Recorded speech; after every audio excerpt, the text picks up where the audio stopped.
Hello students, कैसे हैं आप लोग। आज हम लोग chapter 18 part 3 coagulation of blood लेते हैं। आप लोगों ने 10th में भी कुछ पढ़ा था कोगुलेशन वर्ड, लाइक क्लॉटिंग होना, किस तरह से क्लॉट होता है। जैसे कोई भी वाउंड होता है, वाउंड का मीनिंग होता है इंजरी, ठीक है। तो कोई भी वाउंड हो रहा है उसके ऊपर हीलिंग यानी वो चोट को सही करने वाला प्रोसेस। तो ये किस तरह से हीलिंग होता है, ये प्रोसेस हम लोग पढ़ेंगे आज। ध्यान से सुनिएगा आप लोग। जैसे कि सपोज कोई एक फिंगर है, तुम्हें कट हो चुकी है, ठीक है। ये फिंगर है और यहाँ से एक क्या हो रहा है, इसे कटिंग आ गई है, तो क्या होगा, ब्लड क्या होगा, बाहर निकलेगा। पर कंटिन्यूस ब्लड बाहर नहीं निकलता है, कुछ टाइम के बाद क्या हो जाता है, ये वहां पे खून जमना बंद हो जाता है। तो ये जो खून जमना बंद हो जाता है, उस टाइम पे क्या प्रोसेस होती है, उसी टाइम पे बहुत सारे क्लॉटिंग फैक्टर रिलीज्ड होते हैं। क्या होते हैं, क्लॉटिंग फैक्टर्स। यही क्लॉटिंग फैक्टर्स करता क्या है, वो हमें थोड़ा डिटेल में पढ़ना है। देखो, मैं आपको एक डायग्राम बताती हूँ किस तरह से ये एक वाउंड जो लगता है वो किस तरह से दिखता है। सपोज एक फिंगर है, ठीक है। तो किस तरह यही फिंगर से ये क्या हो रहा है, जो हम लोगों ने देखा भी, डार्क रेडिश कलर का एक जो चोट लगती है तो उसके ऊपर खून जम जाता है। रेडिश ब्राउन कलर का एक क्या होता है, दैट इज, उसको हम लोगों ने बोला हुआ है स्कम, ठीक है। उसको हम लोग क्या बोलते हैं, दैट इज स्कम बोलते हैं। तो यही स्कम क्या हो रहा है, इंजुरी के ऊपर कुछ टाइम के लिए रह जाता है, और इसी को हम लोगों ने क्या बोल दिया कि ब्लड क्या हो गया, क्लॉट हो गया, ठीक है। यानी ब्लड वो जहाँ पे चोट लगी है वहां पे निकलना बंद कर दिया है with the help of this scum.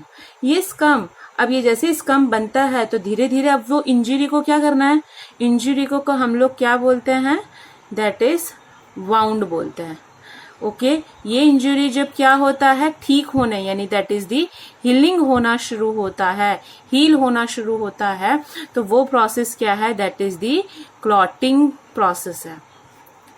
Okay, अब ये हीलिंग भी होगा इंजुरी के जिस तरह से होता है, तो उसके ऊपर बहुत सारे प्रोटीन रिलीज्ड होते हैं। प्रोटीन ही क्या करता है, हीलिंग प्रोसेस करवाता है। तो ये जो प्रोटीन ठीक करने वाला प्रोसेस है, दैट इज द, वो कौन है, वो है फिब्रिन करवाता है। फिब्रिन क्या है, वो एक डेड और डैमेज्ड, वो क्या है, वो एक डेड और डैमेज्ड एलिमेंट है ब्लड का, डैमेज्ड एलिमेंट है ब्लड का, जिसके थ्रू वो क्या हो जाता है, वो उसको ट्रैप कर देता है। कहाँ पे ट्रैप कर रहा है, इस वाउंड में। कौन ट्रैप कर रहा है, फिब्रिन कर रहा है, ठीक है। अब वैसे ही ये सब रिलीज कौन करवाता है, हमारा ब्लड। और ब्लड में कौन है बेटा, ब्लड में है that is platelets. Clear, platelets ही ये प्रोटीन रिलीज करवाता। प्रोटीन में कौन सा प्रोटीन, फिब्रिन प्रोटीन। यही प्लेटलेट डिसइंटीग्रेट होते हैं एयर के कांटेक्ट में आके, और क्या रिलीज कर देता है, वो एक मेन कंस्टिट्यूएंट रिलीज करता है, दैट इज थ्रोम्बो, याद रखिएगा, थ्रोम्बोप्लास्टिन सबसे मेन है क्लॉटिंग के लिए। तो बेटा अभी क्या है, प्लेटलेट्स में कौन बैठा है, एक इनएक्टिव फॉर्म का। अभी जैसे हमें चोट नहीं लगी है तो ऑफ कोर्स वो इनएक्टिव फॉर्म में ही होगा, तो वो क्या होता है, इनएक्टिव प्रोथ्रोम्बिन। क्लियर, समझ में आ रहा है। जब चोट अभी नहीं लगी है तब तक वो इनएक्टिव है, पर बेटा चोट लग गई है तो ये अपना काम करना शुरू करेगा। ओके, तो वो शुरू कैसे कर देगा, और वो रिलीज क्या कर देगा, थ्रोम्बिन। यानी ये क्या हो जाएगा, ये एक्टिव फॉर्म हो जाएगा, ये क्या है, inactive. In the presence of, ये एंजाइम की जरूरत पड़ेगी, in the presence of thrombinase enzyme. Clear. अब बेटा यही थ्रोम्बिन क्या करेगा, किसके ऊपर एक्ट करेगा, ये क्या कर रहा है, वो एक्ट करता है कौन सा प्रोटीन, फिब्रिनोजन प्रोटीन में। वो एक्ट करता है फिब्रिनोजन प्रोटीन में। फिब्रिनोजन क्या है, वो एक इनसॉल्युबल इन नेचर है, इनसॉल्युबल इन फॉर्म है, ठीक है। और वो क्या बनाने लग जाएगा, उस चोट के ऊपर, वाउंड के ऊपर फिब्रिन थ्रेड्स बनाना शुरू कर देगा। कौन, ये वाला प्रोटीन फिब्रिनोजन। और यही फिब्रिन थ्रेड्स पॉलीमराइजेशन होके क्या बना रहे हैं, फिब्रिन बना रहे हैं। किसके ऊपर, वाउंड के ऊपर। फिब्रिन बन गया तो ऐसे ऐसे ये चोट के ऊपर ऐसे फिब्रिन। बेटा मैं दिखाती हूँ होता क्या है, तुमने देखा भी होगा जब तुम्हें कभी कोई इंजरी हुई है तो। देखिए स्टूडेंट्स, ये किस तरह से व्हाइटिश कलर का फॉर्म हो गया। अब ये ठीक होने के हीलिंग पर्पस में जा रहा है। हमने देखा फिब्रिन, ठीक है। तो बेटा जो फिब्रिन फाइबर्स, ये जो फिब्रिन फाइबर किसके ऊपर बन गए थे, दैट इज द, वो जो फिब्रिन थ्रेड्स थे वो इंजरी के ऊपर बने हुए थे, वो क्या बना देंगे, नेटवर्क बनाएंगे।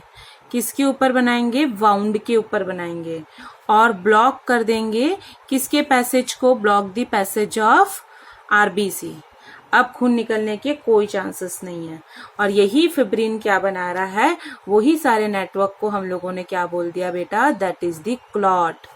उसको हम लोगों ने बोल दिया है क्लॉट, ठीक है। कौन बना रहा है, प्लेट्स करवा रहा है। याद रखिएगा कौन सा मेन प्रोटीन है, थ्रोम्बोनिनोजन, ठीक है। और वो कौन रिलीज करता है, थ्रोम्बोकिनेज। याद रखिएगा। अब यही कभी कभी तुमने देखा होगा कोई चोट के बाहर येलोइश कलर का लिक्विड निकलता है, पीप जैसा निकलता है, ठीक है। तो बेटा उसको हम बोलते हैं, जो येलो कलर का एक लिक्विड होता है जो हम लोगों को वाउंड इंजुरी से निकल रहा है, that is yellow colour fluid which is Ojing out from the clot, and that is known as the serum. Clear? समझ में आया? ओके। अब कभी कभी ब्लड क्लॉट में करीबन 4 to 10 मिनट्स भी लगता है। ओके, ये हमारे ब्लड क्लॉटिंग के लिए सबसे मेन विटामिन की जरूरत है, विटामिन के। तुम्हारे बॉडी में विटामिन के है तो ब्लड क्लॉट फास्ट हो जाएगा। नेक्स्ट टॉपिक हम लोग लेते हैं बेटा, that is the lymph. Okay, lymph क्या है, आप लोगों ने सुना था ये भी।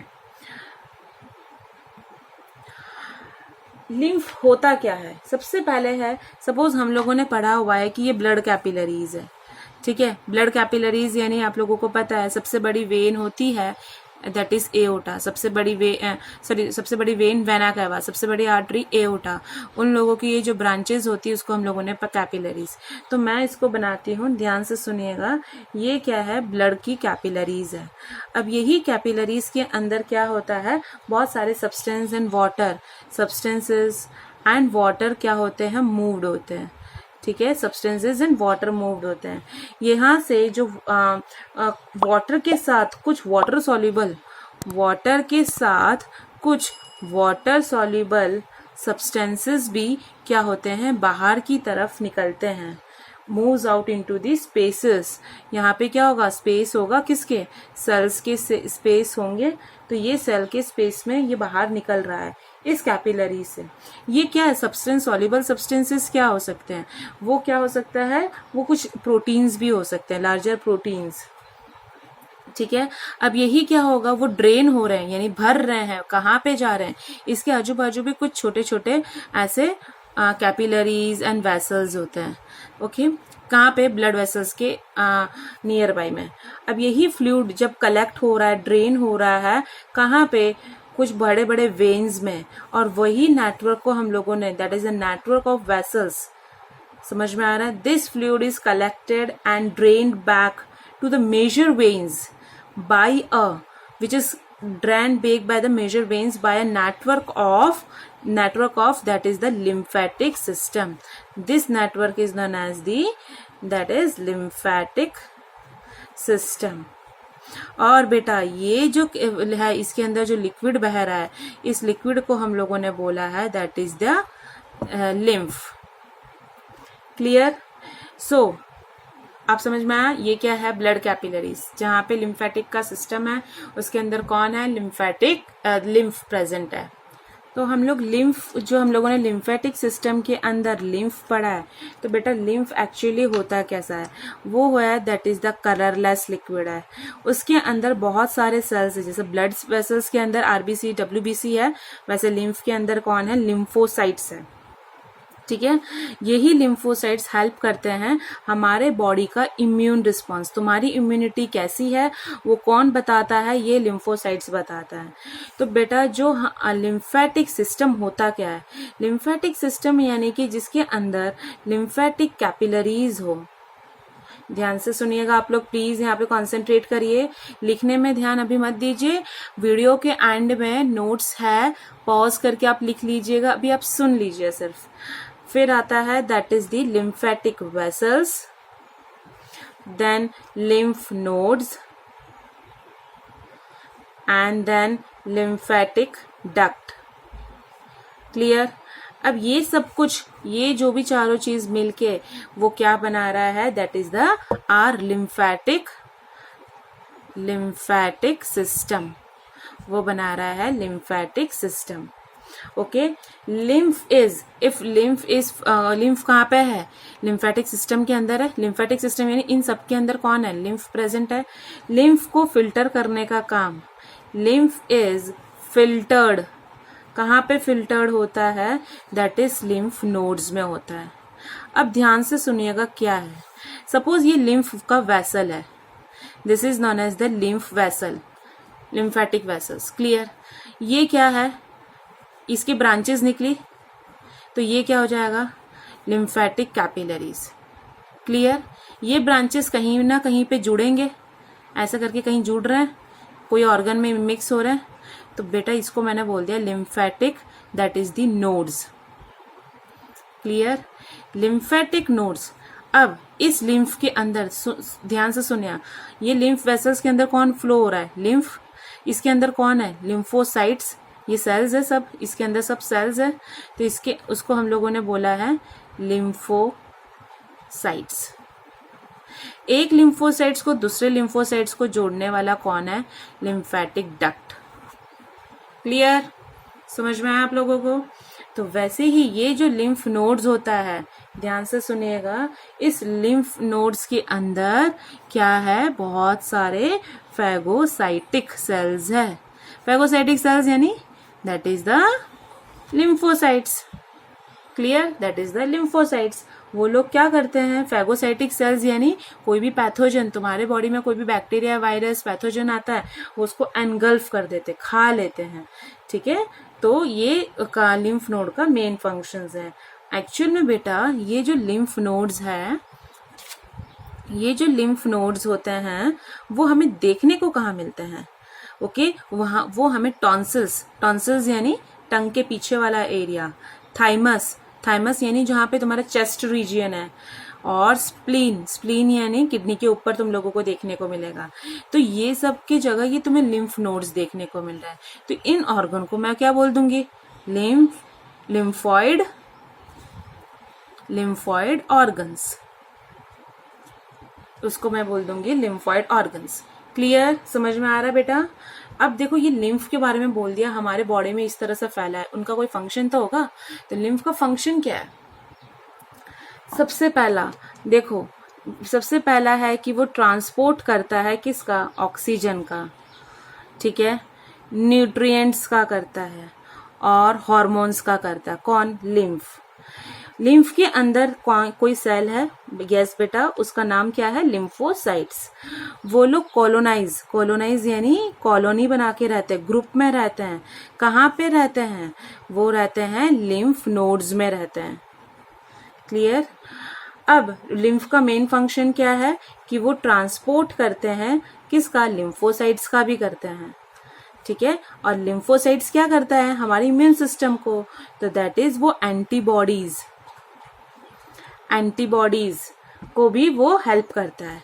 सबसे मेन याद रखना ये, ओके, लिम्फ का मेन, ये एब्जॉर्ब करता है फैट्स को। फैट कहाँ पे? एब्जॉर्प्शन प्रोसेस हमारे बॉडी में कहाँ पे हो रही है? मैंने आगे के चैप्टर में पढ़ाया है, इंटेस्टाइन में। ठीक है?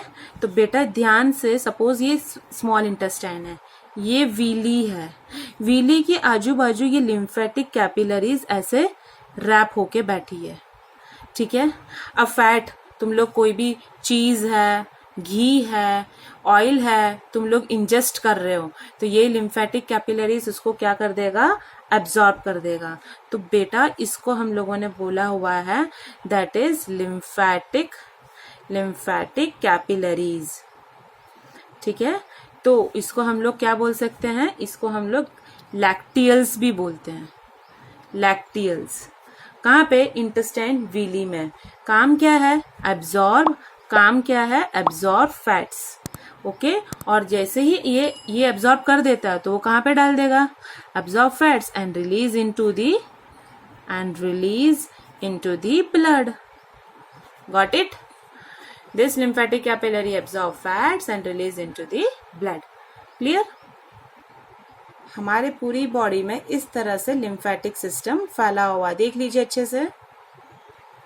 तो बेटा ये आज के क्वेश्चंस हैं, आप लोग प्लीज इसको नोटबुक में लिखिएगा और लर्न करिएगा। अब मैं आप लोगों को नोट्स इस चैप्टर के प्रोवाइड कर देती हूँ।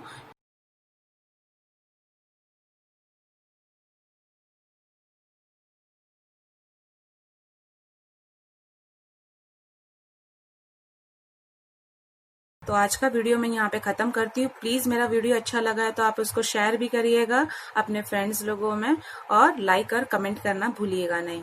Thank you so much students.